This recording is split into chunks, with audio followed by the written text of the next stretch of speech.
Hey guys, welcome back to my channel. It's Mindy here. I hope it has been a great week for you and you are ready for a phenomenal weekend. Today I'm going to talk about one of my very favorite things to do, and this is a this, not that fragrance comparison video. I'll be taking two fragrances that are often compared to one another, or they have similar notes profiles or breakdowns, similar accords, and letting you know which of the two are my favorite. Now, this is purely subjective. It's only my opinion, so take this with a grain of salt, but I'm hoping this helps somebody who is torn between two different fragrances and trying to figure out which might work for them best. If that interests you, please go ahead and stay tuned. And if you like this video, please go ahead and give it a thumbs up. Please consider subscribing to my channel. And without further ado, let's get started. The first two fragrances that I have here today have a very similar concept, a similar idea, which is around the fireplace. Hint, hint.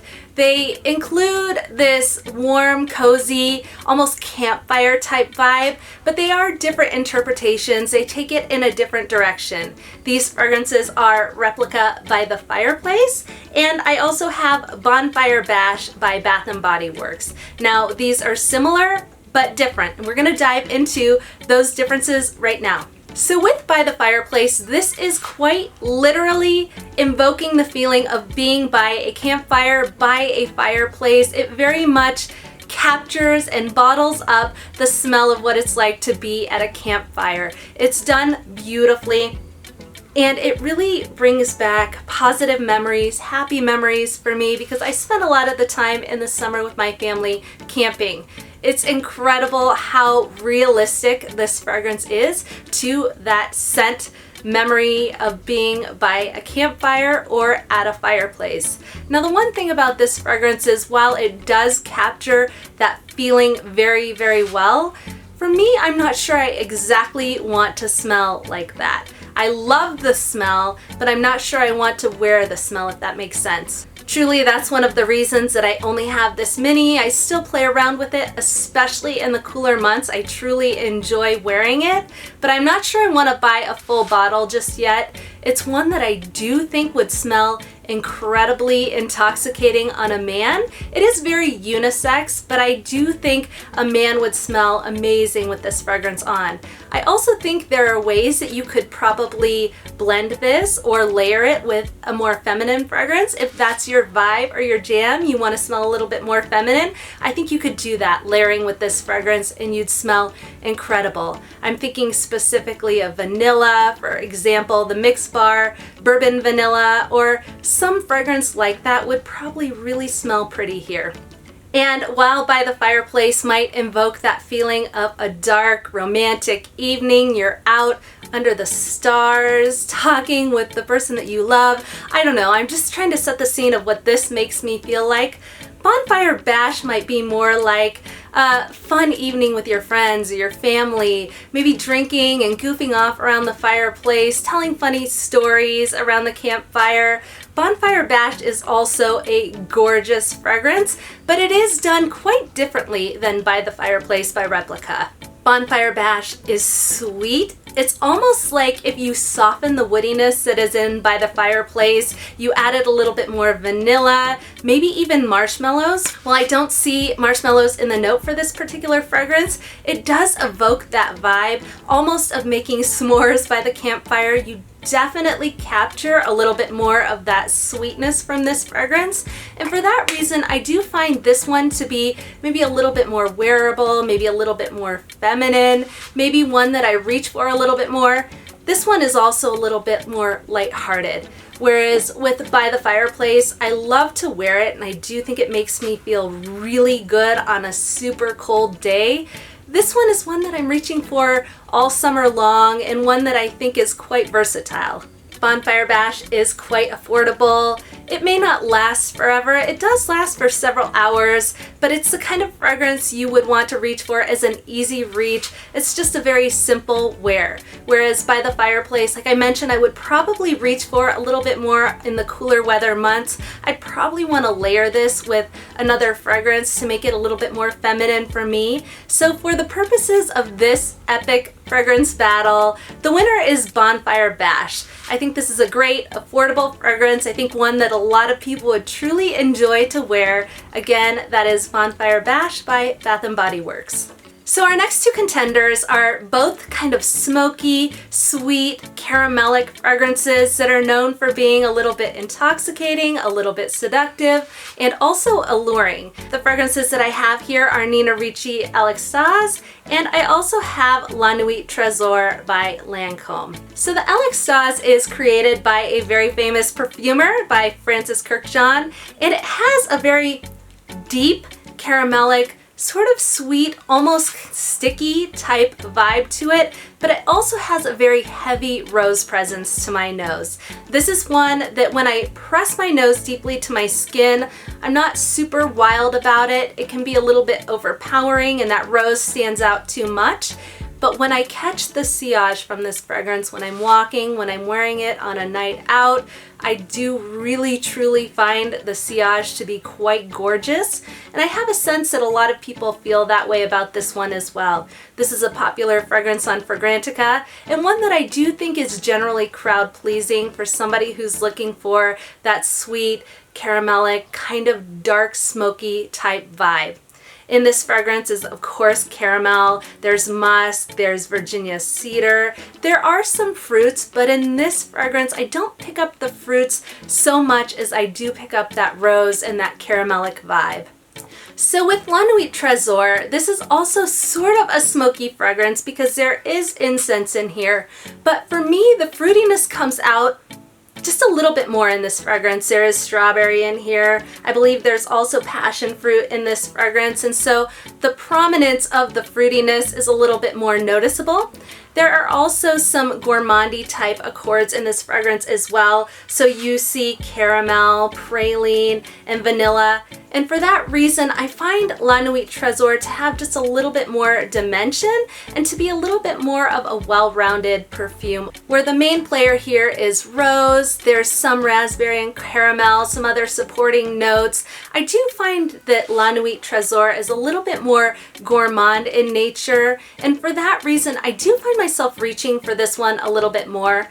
Like I said, the first night I wore this fragrance, I found the sillage to be incredible, really adored it. I did gift my mom this fragrance for a Mother's Day at one point. She wore it recently when we met up and I said, "You smell incredible." She smelled absolutely beautiful. This fragrance smelled gorgeous on her skin. It had a little bit of a seductive quality, but mostly it was a beautiful scent. So for that reason, the winner of this epic fragrance showdown, this epic battle, is going to be La Nuit Tresor by Lancome. A gorgeous fragrance. Some people may think this is more appropriate for the evening. I think it's great for daytime as well. I don't think it goes too sensual, but you would have to make that judgment on your own because of course fragrance is subjective.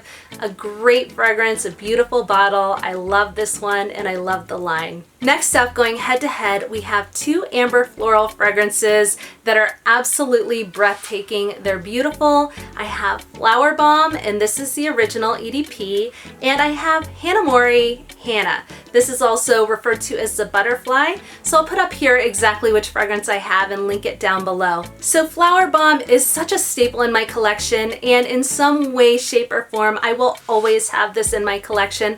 Whether it's this one or it's going to be a flanker like Flowerbomb Nectar, which I also like because of the gunpowder, or Flowerbomb Midnight. I just truly love the scent profile of Flowerbomb, and I think it's a great option for somebody to have in their collection. Now, if you would have told me 2 years ago that I would have a fragrance named Flowerbomb in my collection, I probably would have questioned you because I've always had this notion that overly floral fragrances do not really fit in my collection. I personally am a gourmandie, of course, and fragrances that lean too floral for me can be a little bit difficult to enjoy, But this one has a good mix of florals. Freesia is very noticeable and it kind of has a fresh vibe to it. There are other florals in here, of course, jasmine, rose, African orange flower, but it's really refreshing and it's balanced out by some other notes like tea, bergamot, osmanthus, there's patchouli, musk, and vanilla in here, and truly an overall composition that I enjoy to wear. A staple, as I mentioned before. The one thing that I think people might have a problem with Flowerbomb is because it's high price. This comes at quite a price point. I think I have a 30 ml here, but some of the bigger bottles can be quite pricey. And for that reason, I do enjoy Anna by Anna Marie. I don't know if I'm saying that correctly, so I apologize if I'm not. This is another fragrance that is very similar to Flowerbomb in many ways. It has a little bit more of a fruity accord to me. I don't believe that this butterfly perfume, Anna Marie, has the tea accord. I could be wrong about that, but there are more fruity notes that stand out here. So in this one, you get black currant, apple, the wild strawberry definitely is prominent. You definitely notice that here. So if you do like strawberry in your fragrances, this is one you might want to try. I do feel like it leans a little bit more woody, and I don't get the freesia here. I'm not sure that's a note in this fragrance, but it is a warm, beautiful scent, very much along the lines of Flowerbomb. I do feel confident that somebody who does enjoy Flowerbomb would most likely enjoy Anna by Anna Marie. They're both gorgeous fragrances. This one may be leaning just a little bit more fruity, a little bit more woody, but also very comparable when you compare them side by side with one another. For this epic showdown, I am going to name the winner as Flowerbomb. Again, this is going to be a staple in my collection for years and years to come. I will always have this in my collection in some way, shape, or form. But I also find myself reaching for this fragrance just as much. I find it to be beautiful. It is very affordable. So if Flowerbomb is not your jam because of that price point, I think this is a very acceptable and enjoyable alternative. So the winner is Flowerbomb, but coming in closely behind Flowerbomb, of course, is Anna by Anna Marie. The last two fragrances I have here going head to head in this epic battle, this epic showdown, is Bonbon by Viktor Rolf and Viva La Juicy Gold Couture. I have done this fragrance against Fancy in a prior video, so if you're interested in that, please go back and watch. But today I am going to be comparing it to Bonbon. I'm still on the hunt for the perfect caramel fragrance. I really do truly love the flavor of caramel. I could live on caramel. It should be a food group. And while I have caramels that I absolutely enjoy, I'm still kind of on a mission to discover additional caramels that I want to add to my collection. Bonbon was one of the first fragrances that I added to my collection when I realized that I had an obsession with gourmands back in 2019 when my fragrance journey was really heating up and I was building my collection. This is one that was a staple at the time, one I really loved to wear. The caramel in this fragrance is beautiful. It is a delicious fragrance. It is sweet. It's mixed with some woods, with some florals. There is peach in this fragrance. Just an overall beautiful composition. And one thing about this one, when you think about caramel fragrances, this one tends to be a little bit more mature. I don't know that it's grown up in a bad way, but I feel more appropriate wearing this one to work or a business setting than I do some of the other caramel fragrances that I have in my collection. I don't mean mature in a bad way with this one. I just think it's a little bit more wearable, whereas Juicy Gold Couture may be one that might not be as office friendly depending on the business that you work in. So that leads me to Gold Couture, which I find to be an absolute gorgeous fragrance. If you are familiar with the Viva La Juicy line, if you've gone out at any point in your life, you've probably smelled this in a bar, in a dance club, in a school setting, whatever it is. This is probably one that you might recognize the scent profile in some way, shape, or form, just due to the popularity of the Viva La Juicy line. I find Juicy Gold Couture to be a playful scent. It has wild berries and it has caramel in it. There is a noticeable warm ambery accord in here as well.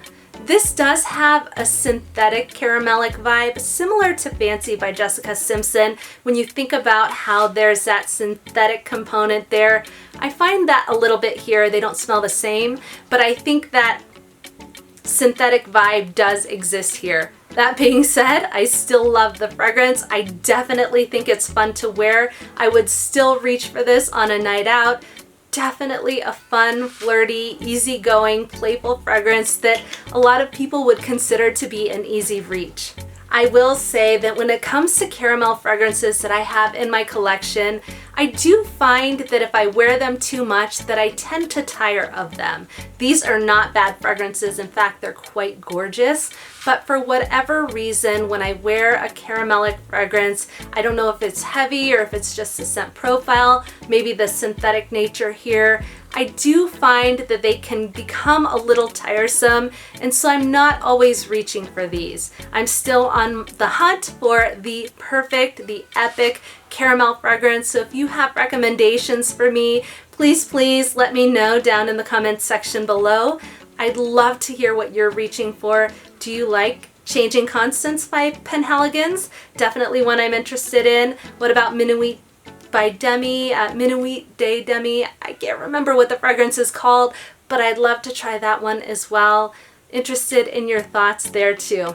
Look, if I'm trying to name a winner for this epic fragrance battle, I consider both of these to be winners. This one maybe a little bit more wearable to me. This one a little bit more fun, a little bit more playful to me. Both of them are really fun fragrances. If I had to pick a winner, if I had to name the winner of this epic showdown, I think I would pick Bonbon just because it is more wearable to me. But again, I love them both.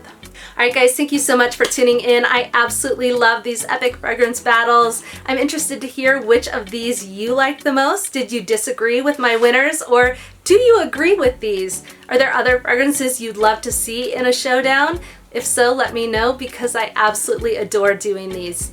I hope you have a lot to be grateful and thankful for, and I'm wishing you a wonderful weekend. Until next time, I'll see you soon.